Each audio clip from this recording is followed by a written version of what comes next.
ನಮಸ್ಕಾರ ಅಮ್ಮಂದಿರೇ.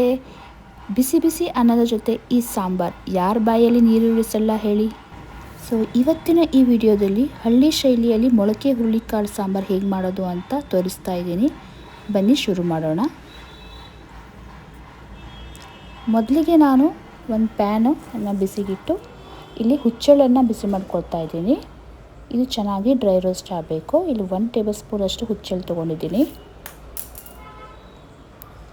ಇದು ಚೆನ್ನಾಗಿ ಕೆಂಪಗೆ ಫ್ರೈ ಆಗಬೇಕು. ಚಟಪಟ ಅಂತ ಅನ್ನತ್ತೆ, ಅಲ್ಲಿ ತನಕ ಫ್ರೈ ಮಾಡಿಕೊಂಡು ಇದನ್ನು ಮಿಕ್ಸಿಯಲ್ಲಿ ನೈಸಾಗಿ ಪೌಡ್ರ್ ಮಾಡ್ಕೊಳ್ಳಿ. ಇದು ಇವಾಗ ಆಗಿದೆ. ಇದನ್ನು ಮಿಕ್ಸಿಯಲ್ಲಿ ಪೌಡ್ರ್ ಮಾಡ್ಕೊಳ್ಳೋಣ.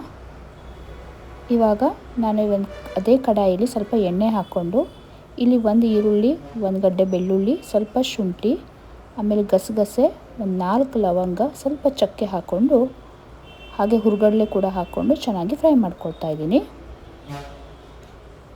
ಈ ಚೆನ್ನಾಗಿ ಫ್ರೈ ಆದಮೇಲೆ ಇದಕ್ಕೆ ಕೊತ್ತಂಬರಿ ಸೊಪ್ಪು ಹಾಕಿ ಸ್ವಲ್ಪ ಬಾಡಿಸ್ಕೊಂಡ್ಬಿಟ್ಟು ಇದಕ್ಕೆ ಧನಿಯಾ ಪೌಡರು ಹಾಗೆ ಖಾರದ ಪುಡಿ ಇದನ್ನು ಹಾಕ್ಕೊಂಡು ಚೆನ್ನಾಗಿ ಮಿಕ್ಸ್ ಮಾಡ್ಕೋಬೇಕು. ಇವಾಗ ನಾನು ಗ್ಯಾಸನ್ನು ಆಫ್ ಮಾಡ್ಕೊಂಡಿದ್ದೀನಿ. ಇದು ಚೆನ್ನಾಗಿ ಫ್ರೈ ಆದಮೇಲೆ ಇದನ್ನು ಮಿಕ್ಸಿ ಜಾರಲ್ಲಿ ತೊಗೊಂಡು ಇದಕ್ಕೆ ನಿಮ್ಗೆ ಎಷ್ಟು ಬೇಕೋ ಅಷ್ಟು ಕಾಯಿ ತುರಿ ಹಾಕ್ಕೊಳ್ಬೇಕು. ನಾನಿಲ್ಲಿ 1 ಕಪ್ಪಷ್ಟು ಕಾಯಿ ತುರಿ ತೊಗೊಂಡಿದ್ದೀನಿ. ಇದನ್ನು ಸ್ವಲ್ಪ ನೀರು ಹಾಕ್ಕೊಂಡು ಚೆನ್ನಾಗಿ ರುಬ್ಕೊಳ್ಳಿ. ಇದು ನುಣ್ಣಗೆ ಪೇಸ್ಟ್ ಆಗಬೇಕು.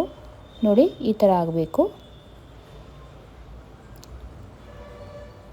ಇವಾಗ ಒಂದು ಕುಕ್ಕರ್ ಪಾತ್ರೆಗೆ ಸ್ವಲ್ಪ ಎಣ್ಣೆ ಹಾಕಿಬಿಟ್ಟು 1 ಈರುಳ್ಳಿ ಹಾಕ್ಕೊಂಡು ಚೆನ್ನಾಗಿ ಫ್ರೈ ಮಾಡ್ಕೊಳ್ತಾ ಇದ್ದೀನಿ. ಇದು ಸಣ್ಣ ಈರುಳ್ಳಿ 1 ಹಾಕ್ಕೊಂಡ್ರೆ ಸಾಕು. ಇದಕ್ಕೆ ಮೊಳಕೆ ತರಿಸಿದ ಹುರುಳಿಕಾಳನ್ನು ಹಾಕ್ಕೊಂಡು ಚೆನ್ನಾಗಿ ಫ್ರೈ ಮಾಡ್ಕೋಬೇಕು 1 2 3 ನಿಮಿಷ. ಆಮೇಲೆ ನಿಮ್ಗೆ ಇಷ್ಟು ತರಕಾರಿ ಹಾಕ್ಕೊಳ್ಳಿ. ನಾನಿಲ್ಲಿ 1 ಬದನೆಕಾಯಿ ಮತ್ತು 1 ಆಲೂಗಡ್ಡೆ ಹಾಕ್ಕೊಂಡು ಇದನ್ನು ಕೂಡ ಚೆನ್ನಾಗಿ ಫ್ರೈ ಮಾಡ್ಕೊಳ್ತೀನಿ.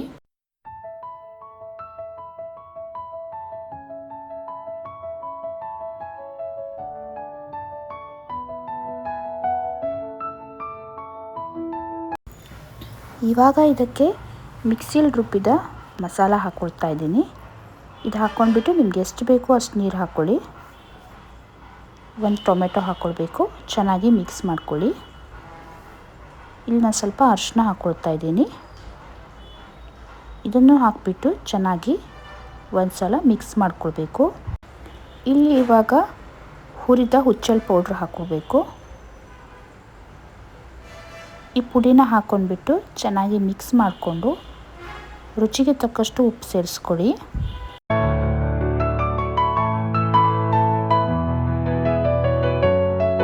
ಇವಾಗ ಚೆನ್ನಾಗಿ ಮಿಕ್ಸ್ ಮಾಡಿಬಿಟ್ಟು ಇದನ್ನು ಕುಕ್ಕರ್ ಮುಚ್ಚಳ ಮುಚ್ಚಿ ಒಂದು 3 ಇಂದ 4 ವಿಷಲ್ ತಗೊಳ್ಳೋಣ. ಸೊ ರೈಸ್ ಜೊತೆ, ಮುದ್ದೆ ಜೊತೆ, ಚಪಾತಿ ಜೊತೆ, ದೋಸೆ ಕೂಡ ತಿನ್ಬೋದು. ತುಂಬ ಸೂಪರಾಗಿರುತ್ತೆ. ಒಂದ್ಸಲ ಮಾಡ್ಕೊಂಡು ನೋಡಿ. ವಿಡಿಯೋ ಇಷ್ಟ ಆದರೆ ಲೈಕ್ ಮಾಡಿ, ಶೇರ್ ಮಾಡಿ, ಹಾಗೆ ಸಬ್ಸ್ಕ್ರೈಬ್ ಮಾಡೋದು ಮರಿಬೇಡಿ. ನೋಡಿ, ಸಾಂಬಾರು ಈ ರೀತಿ ಬಂದಿದೆ. Thank you.